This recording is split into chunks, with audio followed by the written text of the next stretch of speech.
আচৰিত লাগে সাগৰ, আমি একবিংশ শতিকাৰ মানুহ হৈ কোনো ক্ষেত্ৰত পিছ পৰি থকা নাই। বহুত পিছ পৰি আছে আয়ুষ, বিশেষকৈ আমাৰ গাঁৱৰ মানুহখিনি। বিজ্ঞান প্ৰযুক্তিবিদ্যা ইমান আগবাঢ়ি গ'ল, কিছুমান মানুহৰ চিন্তাধাৰাবোৰ সলনি নহ'ল।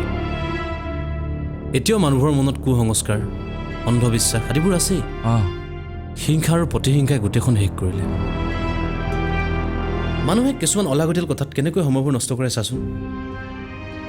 ৰাধিকাৰ ইমান ডাঙৰ বিপদ এটা হ'ল, সকলোৱে তাইক সহায় কৰিব লাগিছিল, কিন্তু সকলোৱে তাই অন্যায়, বদনাম সেইবোৰ কৰাত ব্যস্ত থাকিল। গাঁওখনৰ পৰা তই সহায় কৰিবলৈ আগবাঢ়ি আহিছিলি, তোকো সেই একেই কৰিলে। কেনে প্ৰকৃতিৰ মানুহ এইবোৰ। অন্যান্য কিমান দিনলৈকে চলিব পাৰে কচোন? এদিনটো ন্যায়েৰে জয় হ'ব। আজি এজন আকাশৰ মৃত্যু হ'ব পাৰে, কিন্তু আকাশৰ দৰে বহুজন আয়ুষৰ আকৌ জন্ম হ'ব।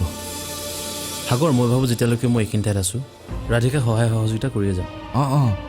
নিশ্চয় আয়ুষ। মই আগতে অকলেহে সমাজখনৰ বিৰুদ্ধে যুঁজিছিলোঁ। তই অহাৰ পাছত মই মোৰ মনোবল আৰু পাইছোঁ। এই সমাজখন, এই গাঁওখনৰ মানুহবোৰ মোৰ বৰ আপোন। এই মানুহবোৰক আমি শুদ্ধ পথলৈ আনিবই লাগিব, গম পাইছ? ৰাধিকাক আমি ন্যায় দিবই লাগিব। আহিবলগীয়া প্ৰজন্ম তেতিয়াই সুস্থ হ'ব যেতিয়া এইখন সমাজ নিকা হ'ব, সুস্থ হ'ব। নহ'লে আহিবলগীয়া প্ৰজন্ম ৰোগীয়া হৈ উঠিব। সমাজত ৰাধিকাৰ দৰে ঘটনা এয়া প্ৰথম বা দ্বিতীয় নহয়। ৰাধিকাৰ দৰে ঘটনা কাইলৈ আন কাৰোবাৰ লগত আকৌ হ'ব, যাতে এই ৰাধিকাই যি কষ্ট পাইছে সেই কষ্ট যাতে আন কোনেও নাপায়। তই এইবোৰ ঠিক কথাই কৈছ আয়ুষ। সাগৰ, মানুহে 2 শ্ৰেণীমান পঢ়িলেই নিজকে শিক্ষিত বা আধুনিক বুলি ভাবে। ৰাধিকাই আজি যি কষ্ট ভোগ কৰিছে, ইয়াৰ কাৰণ একমাত্ৰ মুকুটদাৰ ঘৰখনে নহয়, তহঁতৰে গোটেই গাঁওখন জগৰীয়া। ৰাইজে ইচ্ছা কৰা হ'লে ৰাধিকাক এনে ঘটনাৰ পৰা নিশ্চয় ৰক্ষা কৰিব পাৰিলেহেঁতেন। পাৰিলেহেঁতেনতো। বৰ বেয়া লাগে, বৰ দুখ লাগে কেতিয়াবা। মানৱতা সঁচাকৈ হেৰাল নেকি বাৰু? মানুহবোৰ কেনেকৈ ইমান নিষ্ঠুৰ হ'ব পৰা হ'ল? সাগৰ, কিবা এটা সঁচাকৈ কৰিব লাগিব। কিবা এটাতো কৰিবই লাগিব। দেউতা, তুমি মাৰ দৰেই নোহোৱা। মই কষ্ট পাই থাকিলে জানো তোমালোকে ভাল পাবা? মাজনী, মই জানো তোমালোকে মোক দেখি বহুত কষ্ট পাবা। তেতিয়াহ'লে খুৰী কষ্টখিনি কিয় নুবুজা? খুৰীও মোৰ মাৰ দৰে। দেউতা, খুৰীক ঘৰলৈ উভতাই আনা। খুৰীৰ লগত কথা পাতিবলৈ তাত কোনোৱেই নাই। মায়ে খুৰীৰ নামেই নুশুনে, কিন্তু খুৰীয়ে ইমান কষ্ট পাই থাকিলেও আমাৰ কথা ভাবে। দেউতা, তুমি একো নোকোৱা কিয়?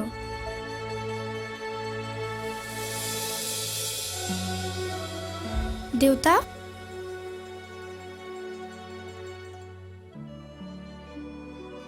খুৰীৰ কথা কোনেও বুজি নাপায়। তই বাবলিক আহাৰত কেলৈ মাথা মাৰি আছ ইমান? সৰু ছোৱালী বুজালে বুজি পাব নহয়। তাতোতকৈ ডাঙৰ সমস্যাটো হ'লে থানাৰ কেছটো। কেনেবাকৈ যদি থানালৈ কেছটো যায় নহয়, বৰ ডাঙৰ সমস্যা হ'ব। কিন্তু পাৰিলে তই এতিয়া ৰাধিকাৰ ওচৰৰ পৰা সাউতকৈ যা। ৰাধিকাৰ ওচৰলৈ? মই দেখোন এদিন তোক কৈছিলোঁ, মনত আছে নাই? আছে। মই সাউতকৈ ৰাধিকাৰ ওচৰৰ পৰা আহোঁগৈ। যা যা।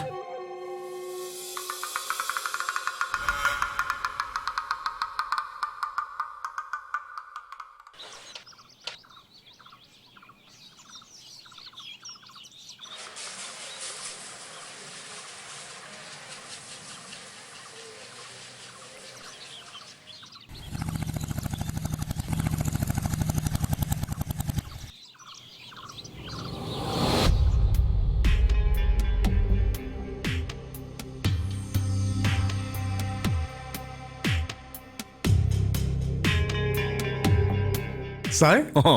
মই আপোনাৰ ওচৰলৈকে আহিছিলোঁ। হয়, কওকচোন।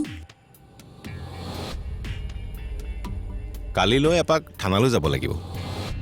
থানালৈ ছাৰ? আকাশৰ কেছটোৰ ওপৰত দুটামান কথা সুধিবলগীয়া আছে। ছাৰ, সেইটো কথাত লাগি জানোৱাৰ কিবা লাভ আছে? একো লাভ নাথাকিলে মই বাৰু সময়বোৰ এনেই পাৰ কৰিম নেকি? অকল আপুনি থানালৈ গ'লে নহ'ব, আপোনাৰ শ্ৰীমতীকো নিব লাগিব। জেউতিক? অঁ, তেখেতকো অলপ সোধ-পোছ কৰিব লগা আছে। মনত ৰাখিব, মই যাতে আকৌ খবৰ দিবলৈ মানুহ পঠিয়াব লগা নহয়। হ'ব ছাৰ।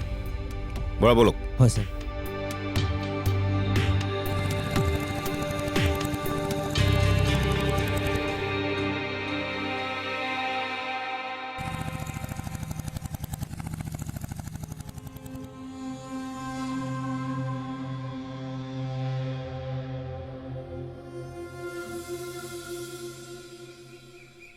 জান আয়ুষ, মই অকলেই আকাশৰ একমাত্ৰ বন্ধু নাছিলোঁ। এই গছজোপা, সেই নৈখন, সেই আকাশখন, সৌ নৈখন, আইৰ ভেটিটো, আমাৰ গাঁৱৰ চহা পথাৰখন, সকলোবিলাক আকাশৰ বৰ আপোন আছিলোঁ। তাৰ কিছুমান সপোন আছিল। কেনেকুৱা সপোন? গাঁওখনৰ সকলোৱে যাতে আধুনিকতাৰ পেখম নধৰি গাঁৱলীয়া চহা জীৱনৰ মাজত মৰম চেনেহে বান্ধ খাই একেলগে থাকে। সি সদায় ভয় খাইছিল গাঁৱৰ অস্তিত্বটো যাতে শেষ হৈ নাযায়। আকাশে যে আমাৰ গাঁওখনৰ সকলোকে খেতিপথাৰত লাগিবলৈ মনোনিৱেশ কৰিবলৈ সি অনুপ্ৰেৰণা যোগাইছিল। সি কৈছিলে বোলে কেইটকামান পইচা ঘটিবলৈকে চহৰলৈ যাব নালাগে, ইচ্ছা থাকিলে গাঁৱতেই যিখিনি মাটি পৰি আছে তাতেই বহুত ধুনীয়াকৈ খেতিপথাৰ কৰি জীৱনটো পাৰ কৰিব পাৰি বোলে। কিন্তু আমাৰ গাঁওখন এতিয়া আগৰ গাঁও হৈ থকা নাই আয়ুষ। আমাৰ গাঁওবোৰ এতিয়া চহৰমুখী হ'ল। পুৱা গধূলি মানুহৰ নামঘৰত দবা শংখৰ শব্দই নোহোৱা হ'ল। তুমি দেখিছানে আমাৰ গাঁওখনলৈ সোমাই অহা ৰাস্তাটোৰ বাওঁ কাষে সেইখন বৰপথাৰ বুলি কয়। আগতে সকলোৱে তাত খেতি কৰিছিলে। আজিকালি এতিয়া নতুনকৈ ইটাৰ ভাটা দুটা হ'ল, আকৌ নতুনকৈ কনষ্ট্ৰাকশ্যনৰ কামো আৰম্ভ কৰিছে। অট্টালিকা বনাব হেনো। আজিকালি মানুহবোৰে খেতি কৰিবলৈ লাজ পায় ন। আগত গোটেই গাঁৱৰ মানুহবোৰৰ দুটা দুটাকৈ ভঁৰাল, জানানে? আজিকালি এটা ভঁৰালো পাবলৈ নাই। এতিয়া আমাৰ গাঁৱৰ মানুহবোৰৰ মনবোৰ অকামিলা হ'ল আয়ুষ। এতিয়াতো চবেই টকা পইচাৰ জোৰ দেখুৱাই ল'ৰা ছোৱালীহঁতক বাহিৰতহে পঢ়ুৱায়। আৰু তুমিতো জানাই গাঁও এৰি ওলাই যোৱা কেইটাইনো আকৌ গাঁৱলৈ উভতি আহে কোৱাচোন?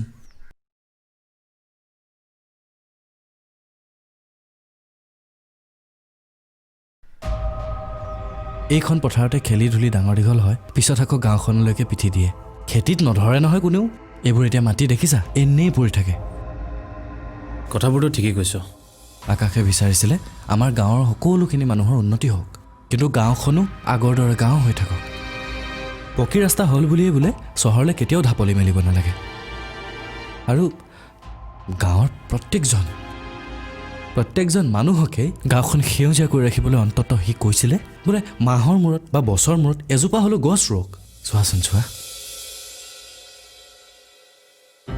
নামঘৰ ভাগ আমাৰ গাঁৱৰ মানুহখিনিয়ে ওলাই আহি চাফা কৰক। আৰু গাঁওখনৰ মংগলৰ কাৰণে বছৰি এবাৰ অন্ততঃ ভাগৱত পাঠ হওক, ভাওনা হওক। নহ'লে দেখোন আমাৰ উঠি অহা প্ৰজন্মই গুৰুজনাক পাহৰিয়ে থাকিব। দেখিলা আকাশৰ এই আকাশখনৰ দৰে এটা বিশাল মন আছিল, কিন্তু তাৰ সপোনবোৰ যে সপোন হৈয়ে থাকি গ'ল। একো কৰিব নোৱাৰিলে। আচ্ছা ব'ল যাওঁ আহ। ব'ল।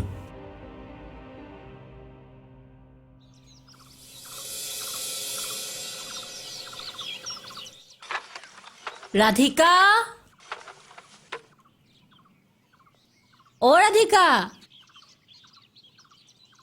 ৰাধিকা আছা?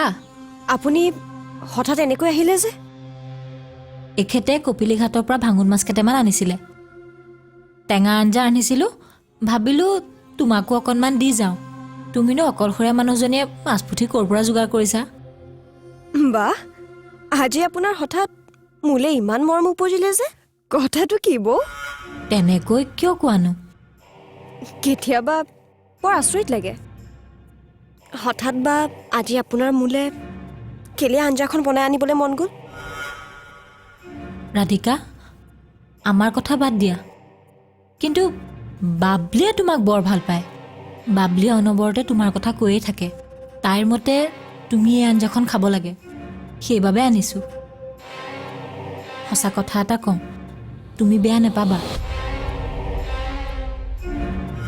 কেতিয়াবা এখেতে ক'ৰবাৰ পৰা মাছ পুঠি বা মাংস অকণ আনিলে তোমালে মনত পৰে দিবলৈ আহোঁ বুলিও ভাবোঁ, কিন্তু মই ৰান্ধিলে বা আকৌ তুমি খোৱা নে নোখোৱা, মানে ক'ৰবাত তুমি মোক কিবা এটা বেয়া পোৱা যেন লাগে। আপোনাৰ অনুমান শুদ্ধ এইবোৰ।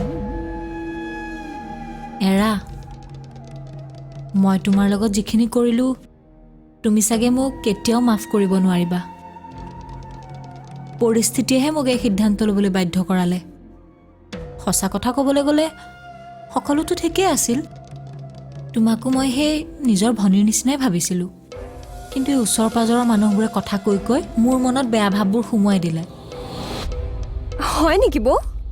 অঁ হয় অ' ৰাধিকা, তুমিতো একো মোৰ পানী খোৱা পুখুৰীত বিহ ঢলা নাই। মই তোমাক এনেকুৱা ব্যৱহাৰ কৰিব লাগেনে? ঘৰৰ মানুহখিনিৰ মাজলৈ আচলতে বেলেগ মানুহ আহিলে বেয়া। কত কি তোমাৰ কথা বেয়াকৈ লগাইছে। আমি হ'লো অশিক্ষিত মানুহ, মানুহে যেনেকৈ যি কয় তাকে বিশ্বাস কৰি লওঁ। এতিয়া নিজৰ ভুলবোৰ বুজি পাইছোঁ। মানুহক অন্যায় কৰিব নাপায়। বাবলিয়ে কিন্তু তোমাক বৰ ভাল পায়, আকাশকো ভাল পাইছিল। তোমাক এনেকৈ দেখি তাই সহ্যই হোৱা নাই। হাজাৰ হ'লেও নিজৰ খুৰীয়েক দিয়াচোন, নিজৰ সদায় নিজৰেই। মনত বেয়া ভাৱ আছিল যদিও তাইৰ মৰমখিনি দেখিয়ে মোৰ মনটো মুকলি হ'ল।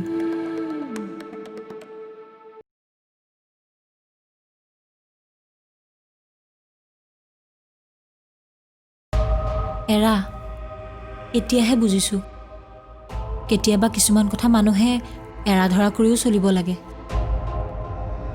তোমাৰ বিপদৰ সময়ছোৱাত তোমাৰ লগত এই অন্যায় কৰিব নালাগিছিল। সেইবাবে মান অভিমানবোৰ এৰিছোঁ এতিয়া। মই সেইবাবে বাবলিক তোমাৰ ওচৰলৈ পঠাইছোঁ। বাবলিৰ প্ৰতি তোমাৰো মৰম চেনেহ আছে। বাবলিক তুমি লগ পালে তোমাৰো মনটো ভাল লাগিব। ইয়াৰ পৰা গৈ কেৱল তোমাৰ কথাকে কৈ থাকে তাই।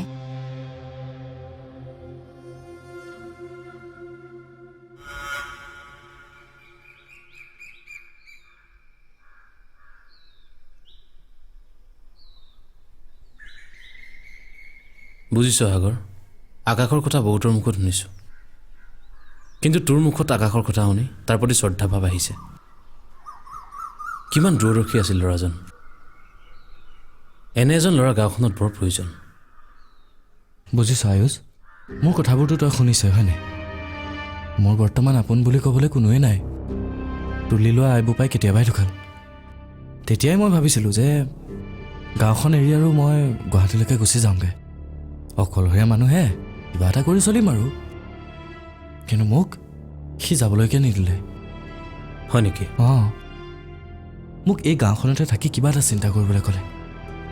তই বিশ্বাস কৰ, তাৰ পাছত তাৰ কথামতে মই দোকানখন খুলিলোঁ। সি ভাল কথাই ভাবিছিল। দেশখন প্ৰগতিত আগবাঢ়িবলৈ হ'লে কৃষিত মনোনিৱেশ কৰিবই লাগিব। কিন্তু হ'লে কি হ'ল? মোক এতিয়া ৰখীয়া পাতি সি দেখোন নিজেই নাই।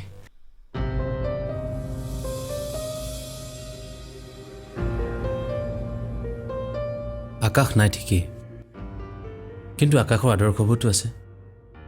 সেইবোৰে আমাৰ সাহস। আমি আকাশৰ আদৰ্শবোৰ নতুন প্ৰজন্মক বিলাব লাগিব। এখন আমি আদৰ্শ গাঁৱৰ প্ৰতিষ্ঠা কৰিব লাগিব। বিশ্বাস কৰ সাগৰ, যেতিয়াৰ পৰাই মই এইবোৰ কথা ভালকৈ গম পাইছোঁ, তেতিয়াৰ পৰাই ৰাধিকা আৰু আকাশৰ কথাকে মই ভাবিবলৈ ধৰিছোঁ। কিন্তু ৰাধিকাৰ সম্পৰ্কে মোৰ লগত দুটামান কথা পাতিবলগীয়া আছিল। কি কথা?